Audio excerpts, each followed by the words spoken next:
evening, ladies and gentlemen. You are watching and listening to Historian Radio's Defense Review. And I am Muhammad Hussain Qazi, and these are today's topics that concern the defense world. We make a start with India's anti-drone systems order that has recently come into effect. Zen Technologies in India secured a contract worth 289 crore from the Indian Ministry of Defense to upgrade the anti-drone systems. The deal highlights how governments are prioritizing counter-drone unmanned threats in modern defense planning.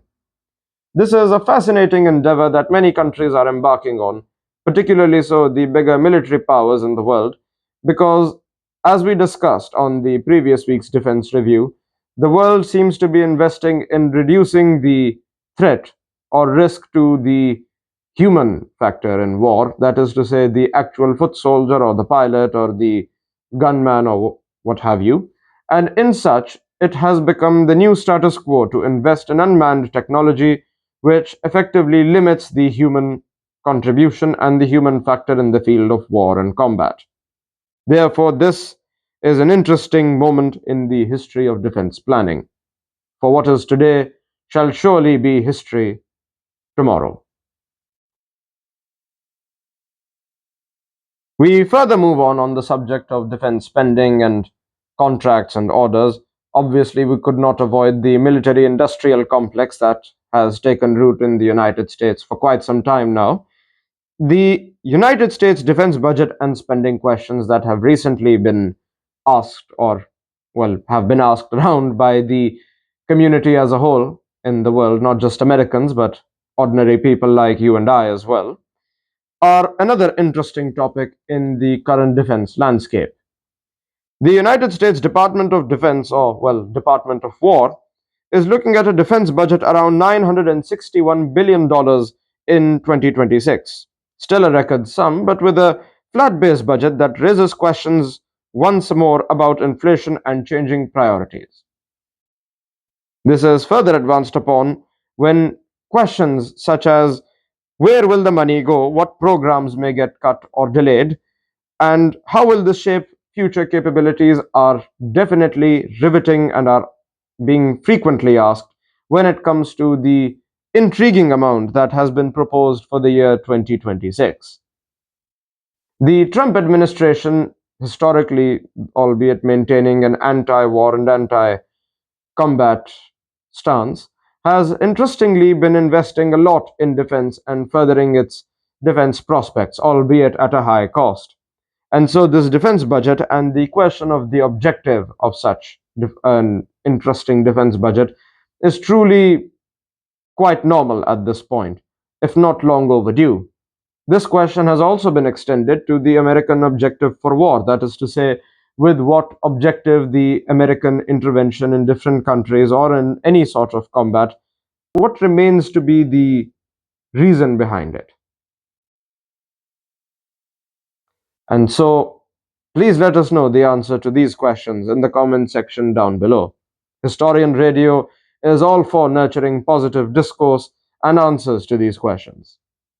And on that note, we continue on to the third topic in the history of, well, in the current of geopolitical events, which is the Russian and Belarusian joint military drills, titled Zapad 2025. This is interesting as Belarus and Russia began large-scale joint military exercises in Belarus, simulating defense against attacks and naturally raising alarms in the neighboring states.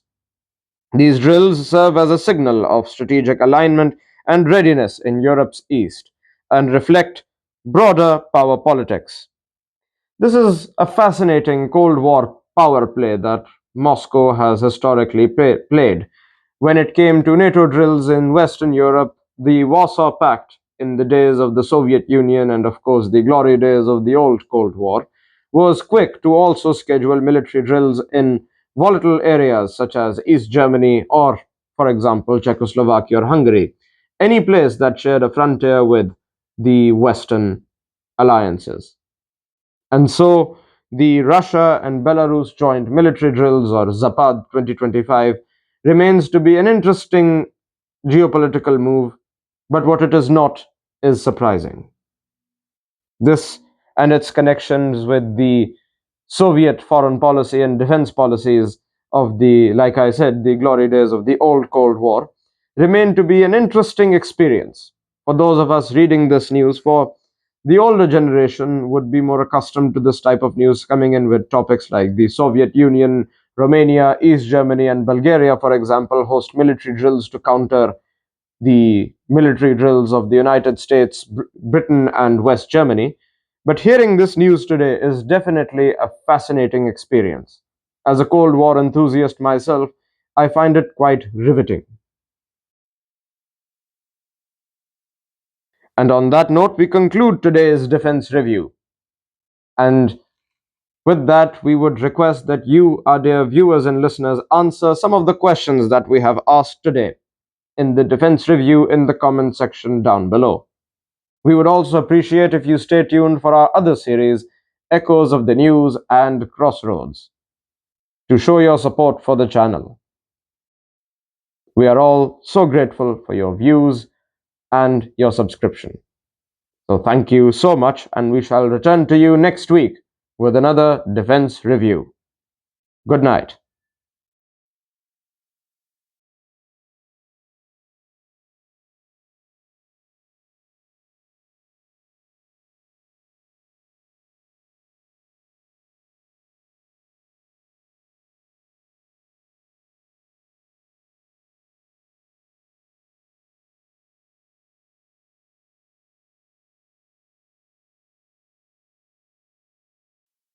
Good evening, ladies and gentlemen. You are watching and listening to Historian Radio's Defense Review, and I am Muhammad Hussain Qazi, and this is the review of this week from the world of defense.